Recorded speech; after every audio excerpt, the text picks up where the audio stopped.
Le 6 janvier dernier, Le Parisien a révélé que Sébastien Chabal était soupçonné de trafic de billets dans le cadre de la Coupe du monde de rugby 2023.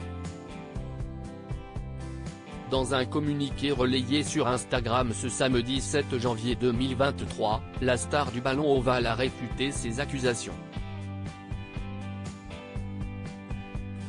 Après les scandales autour de l'organisation de la Coupe du monde de football, place au rugby.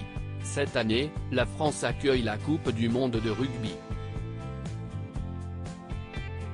La compétition sportive se déroulera du vendredi 8 septembre au samedi 28 octobre 2023.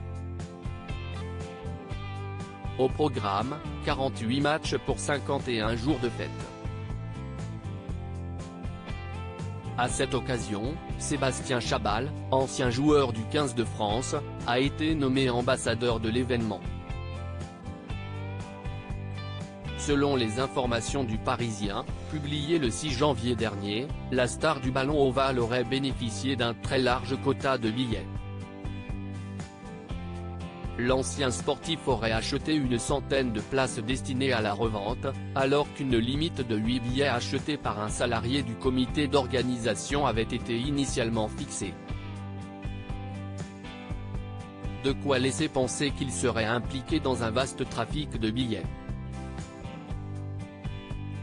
J'ai bénéficié d'un accès privilégié mais, suite aux révélations du Parisien, Sébastien Chabal s'est défendu dans un communiqué relayé sur Instagram ce samedi 7 janvier 2023.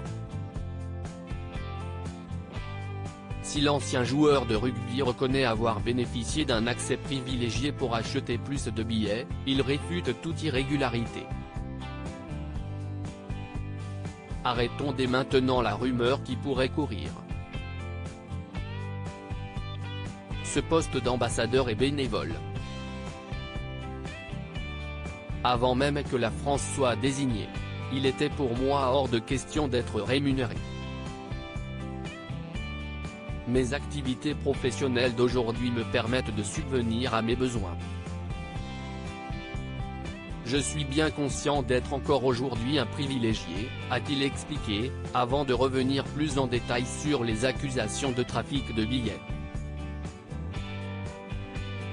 J'ai autour de moi quelques fans de rugby qui m'ont, et qui continuent à m'appeler tous les jours pour savoir comment faire pour avoir des places. Je vais pouvoir faire quelques dizaines d'euros. Alors oui, j'ai pu avoir plus de places que prévu, non je n'ai pas eu de gratuité ou de tarifs préférentiels. Et non je n'entends pas faire de bénéfices sur ces places. Je vais principalement les offrir à ma famille et mes proches. Il est évident que ces places ne sauraient être revendues par ceux qui en bénéficieront. Il est tout aussi inenvisageable qu'elles puissent servir à des opérations commerciales, a-t-il ajouté. Voilà qui est dit.